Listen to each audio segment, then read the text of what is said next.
अध्याय जीवन का परम सत्य और विजय का मार्ग, अंतर्मन का युद्ध और वास्तविक योद्धा।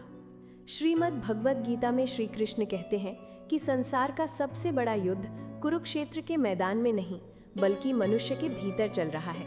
असली योद्धा वो नहीं है जिसने हजारों को पराजित किया, बल्कि वो है जिसने अपने ही क्रोध, मोह, लोभ और अहंकार पर विजय प्राप्त कर ली है।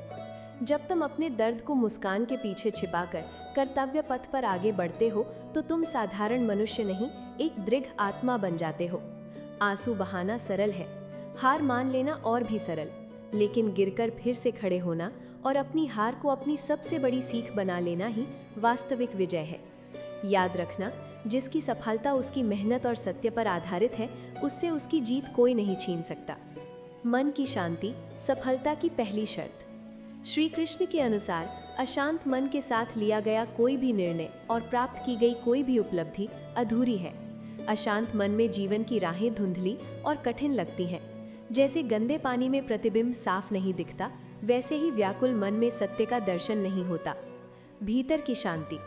बाहरी शोर तुम्हें विचलित कर सकता है, लेकिन यदि तुम्हारे भीतर शांति का दीप जल रहा है तो तुम हिमालय की तरह अडिग रहोगे। नजरिए का खेल। नकारात्मक सोच हर अवसर में बाधा देखती है, जबकि सकारात्मक सोच हर पत्थर को सीढ़ी बना देती है।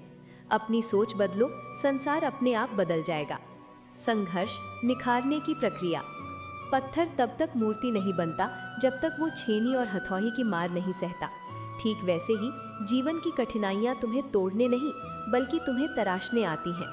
संघर्ष वो अग्नि है जिसमें तपकर साधारण लोहा भी फौलाद बन जाता है। यदि तुम टूटने से डरोगे तो कभी संवर नहीं पाओगे। संघर्ष को अपनाओ, क्योंकि यही तुम्हें असाधारण बनाने का एकमात्र मार्ग है। रिश्तों की पूंजी और विनम्रता का महत्व। संसार में सबसे कीमती वस्तु सोना चांदी नहीं बल्कि वे रिश्ते हैं जो निस्वार्थ प्रेम से बंधे होते हैं। धन खो जाए तो पुनः कमाया जा सकता है, पर टूटा हुआ भरोसा और बिखरा हुआ परिवार अक्सर लौटकर नहीं आता। विनम्रता। अहंकार इंसान को केवल ऊंचाई का भ्रम देता है, जबकि विनम्रता उसे वास्तव में महान बनाती है। फलदार वृक्ष की डाली हमेशा झुकी रहती है। जो झुकना जानता है वही श्रेष्ठता को प्राप्त करता है। अहंकार का पतन। अहंकारी व्यक्ति अकेला रह जाता है, लेकिन विनम्र व्यक्ति सबके दिलों में वास करता है।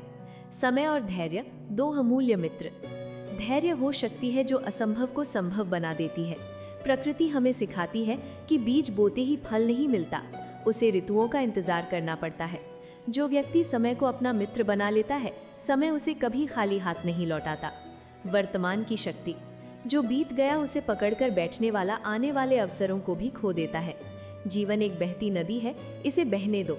अतीत के बोझ को उतार फेंको ताकि तुम भविष्य के आकाश में उड़ सको। अंधकार स्थायी नहीं है, सबसे गहरी रात के बाद ही सूरज निकलता है। यदि तुम अभी अंधकार में हो तो धैर्य रखो, प्रकाश की किरण बस आने ही वाली है। सत्य की अपराजय शक्ति। सत्य को कुछ समय के लिए दबाया जा सकता है, उसे झुठलाया जा सकता है, लेकिन उसे कभी मिटाया नहीं जा सकता।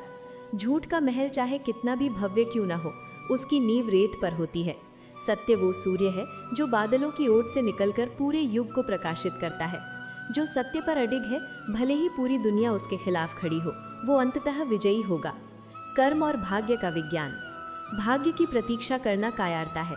श्री कृष्ण कहते हैं, कर्मण्येवाधिकारस्ते मा फलेषु कदाचन। कर्म करना तुम्हारा अधिकार है, फल देना प्रकृति का नियम है। परिश्रम ही वो जादू है जो मिट्टी से भी रत्न निकाल सकता है। आलसी व्यक्ति अपने भाग्य को दोष देता है, जबकि कर्मवीर अपना भाग्य स्वयं लिखता है। कर्म ही वो बीज है जिससे सफलता की फसल उगती है। बिना बीज बोए फल की इच्छा करना व्यर्थ है। मौन और एकांत आत्मज्ञान का द्वार। मौन केवल शब्दों का अभाव नहीं बल्कि अपने भीतर की यात्रा है। भीड़ में रहना आसान है, लेकिन एकांत में खुद का सामना करना साहस का काम है। जब शब्द हार जाते हैं, वहाँ मौन जीत जाता है। मौन में ही आत्मा परमात्मा से संवाद करती है। अकेलापन कोई सजा नहीं बल्कि आत्मज्ञान की एक तपस्या है। जो अकेले रहकर भी मुस्कुरा सकता है, वो जीवन के हर रहस्य को जान लेता है। करुणा, सेवा और कृतज्ञता। सच्ची अमीरी तिजोरी के धन से नहीं बल्कि हृदय की करुणा से मापी जाती है। सेवा। दूसरों के लिए जीना ही वास्तविक जीवन है। जो देता है उसका पात्र कभी खाली नहीं होता।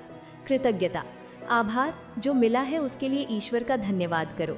शिकायतें मन को भारी करती हैं, जबकि आभार उसे हल्का और प्रसन्न बनाता है। कृतज्ञ हृदय में ही ईश्वर का वास होता है। अंतिम संदेश, स्वयं पर विश्वास। यदि तुम्हें स्वयं पर विश्वास नहीं तो पूरी कायनात मिलकर भी तुम्हें सफल नहीं बना सकती। आत्मविश्वास वो दीपक है जो हर अंधेरी राह को रोशन कर देता है। दूसरों की आलोचना से मत डरो। आलोचना उन्हीं की होती है जिनका महत्व होता है। आलोचना को जहर नहीं, औषधि समझो, जो तुम्हें और बेहतर बनाएगी। निष्कर्ष, जीवन क्षण भंगुर है, पर तुम्हारे द्वारा किए गए श्रेष्ठ कर्म अमर है।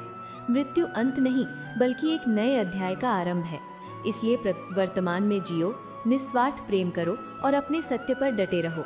यही श्री कृष्ण का संदेश है और यही जीवन का परम सार है। याद रखना, तुम्हारी आज की मेहनत ही तुम्हारे कल की विजय गाथा बनेगी। उठो, जागो और अपने लक्ष्य की ओर बढ़ो, क्योंकि श्री कृष्ण तुम्हारे साथ हैं।